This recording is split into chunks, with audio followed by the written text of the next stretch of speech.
délibérations que nous allons voter tout au long de cette journée.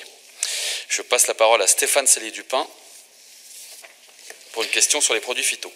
Merci, Monsieur le Président, et vous me permettrez de ne pas changer de ton depuis le début du mandat, c'est pas le genre de la maison. Opposant, je demeure, et je le souhaite modéré dans la forme, je demeure.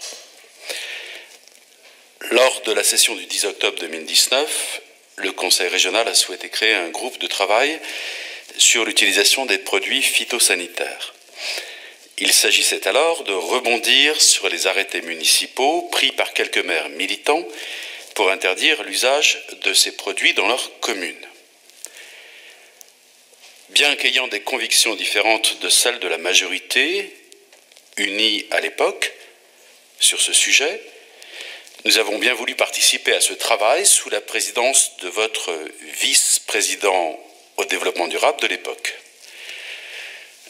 Celui-ci exprimait alors la pensée et les propositions du groupe majoritaire, sans qu'il y ait aucune contestation publique de ces propos, par les mêmes membres de ce groupe majoritaire. Au passage, je ne souhaite que les élections régionales aient bien lieu en juin parce que je n'imagine pas continuer à travailler dans l'ambiance délétère dans laquelle nous baignons depuis le début de cette session.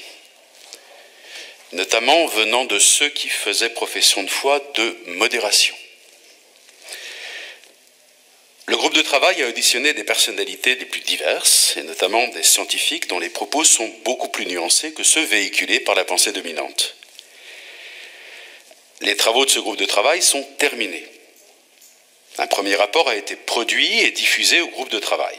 Il a fait l'objet d'une relecture commune et devait être présenté à l'occasion de cette session. Or, ce propos n'est pas à l'ordre du jour de cette dernière session du mandat. Pour quelle raison? Y a-t-il une divergence de fond quant aux propositions du président du groupe de travail? Notre groupe, à nous, conteste certaines de ces propositions, mais est-ce également le cas de membres du groupe majoritaire? Ce rapport n'étant pas présenté, ne faisons donc pas l'objet d'un vote, il devient caduc.